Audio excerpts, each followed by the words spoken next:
guests, thank you very much for the invitation here.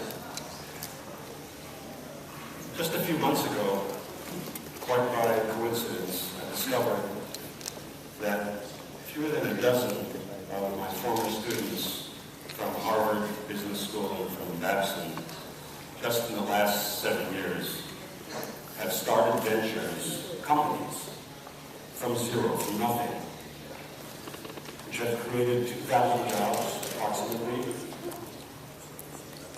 2,000 jobs approximately, and over $1 billion in wealth, from all over the world.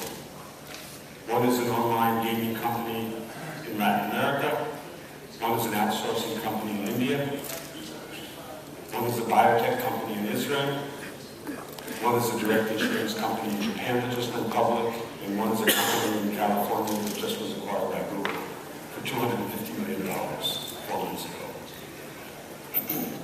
These examples of extraordinary growth have all occurred at the same time that we're experiencing the worst recession in our lifetimes.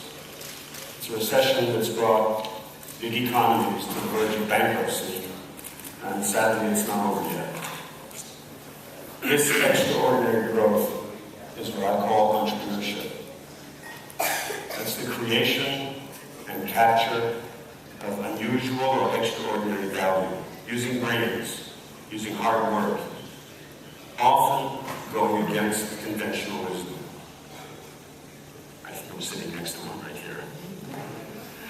This extraordinary value creation is being created exactly at the very time that our economists and our political leaders in Italy, Europe, and the United States, they're debating fiercely whether we should have austerity or stimulus or integration or separation or autonomy, and whether how to create this prosperity.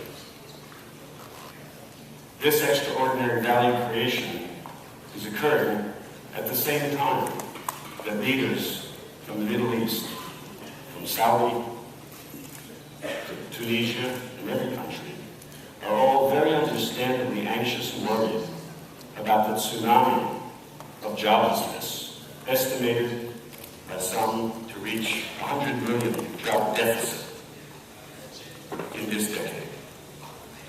So it's kind of ironic, isn't it? That right under our noses, in front of our eyes, under the radar, while the great leaders of great nations are spending great effort to create this growth, these entrepreneurs, and thousands like them all around the world, are actually doing it. They're not waiting. They're simply growing. How did this happen? They didn't get their ideas from professors. They didn't get their ideas from governments, or from economists, or consulting companies, or from experts. They did not take a penny of government funding, nor is any one of these from a wealthy family, or have a name that magically opens up doors for them. These are people, just like you and me, just like the person sitting next to you, just like everyone. Now, these entrepreneurial ventures are surprising. They surprise me, and that's what entrepreneurship is about. It's about surprise. But now I have another surprise, one that may make us feel a little bit uncomfortable, because also it goes against conventional wisdom. These entrepreneurs don't view themselves, although they started from zero, they don't view themselves as small companies.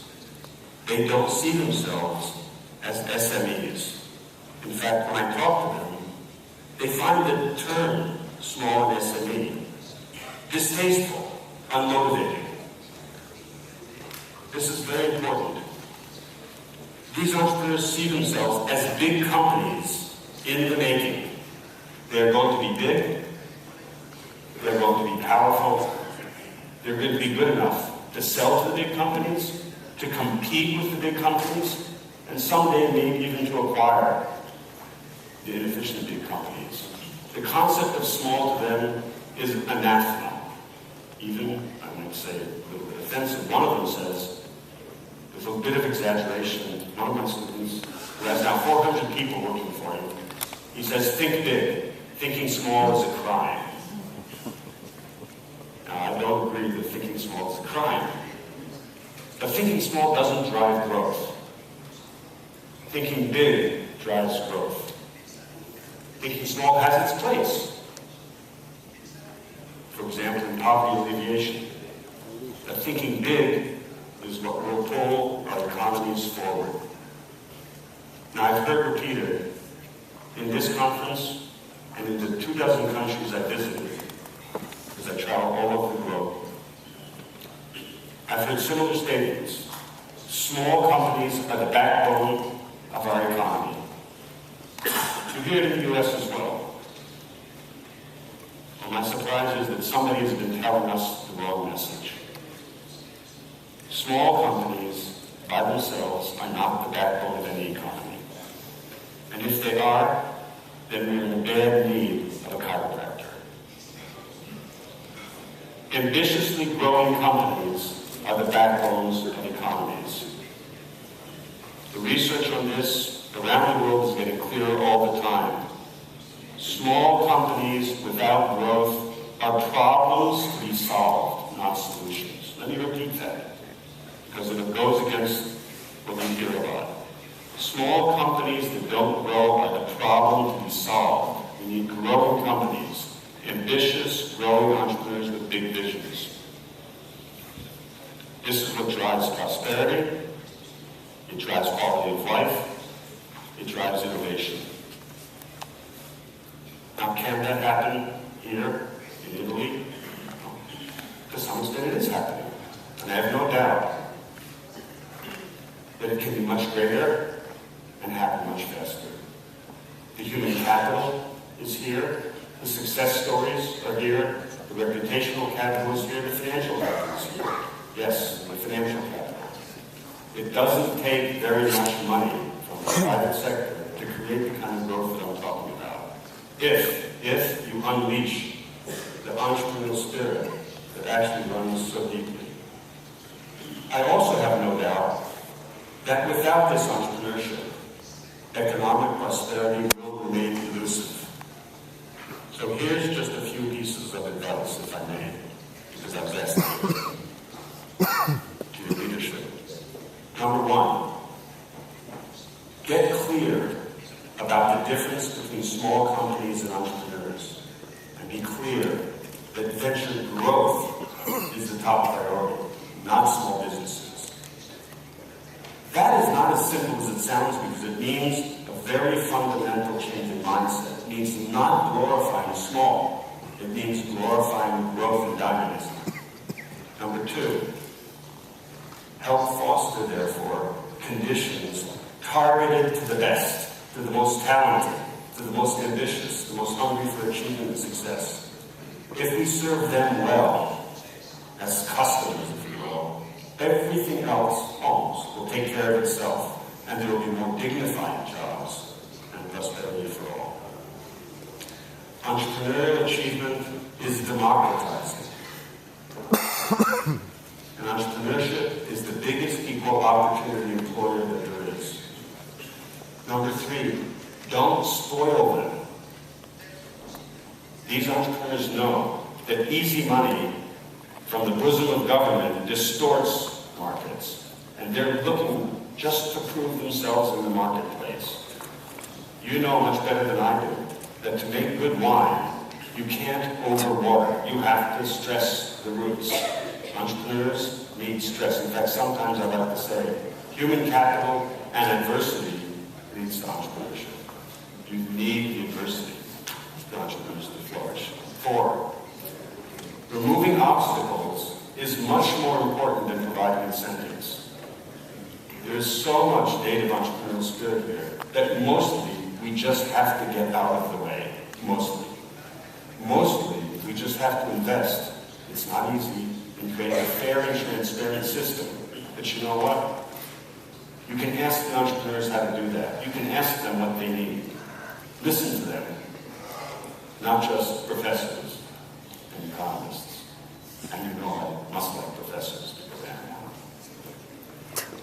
At the federal level, in addition to modeling good governance and transparency, fostering a culture of meritocracy, increasing labor flexibility, and liberalizing bankruptcy laws.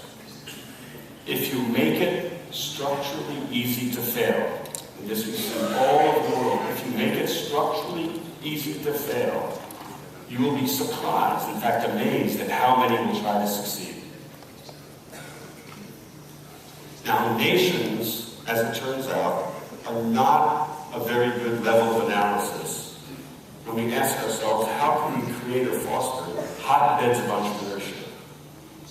And when you look around the world, you see that entrepreneurship is, in fact, a hyper-local phenomenon. It occurs in very small pockets. And so the role of the cities and the city leadership, private and public, is critical here in getting together the public and private leaders, the entrepreneurs, the business people, the family businesses, the universities, to foster locally, every city, the culture, the mindset, the regulatory framework, the capital system, and of course education. So I'll conclude by saying, entrepreneurship of the kind that I'm talking about, it really is transcendent. It transcends all of the nations, almost 200 in the world. It transcends all of the spoken languages. It can be a force for global understanding and even peace, because entrepreneurs around the world speak the same language with each other. Like art, like music, like theater, literature. Entrepreneurship is a fundamental part of the human experience and transcends race, religion, age, gender.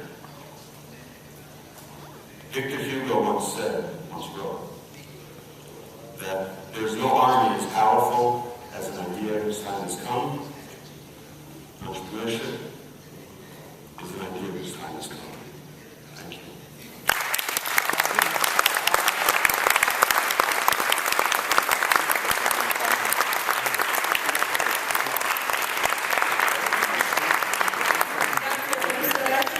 Andiamo a ricevere la medaglia d'oro del centro Pio Manzu con questa motivazione: l'imprenditorialità non vive di stabilità ma di cambiamento per stimolarla in maniera efficace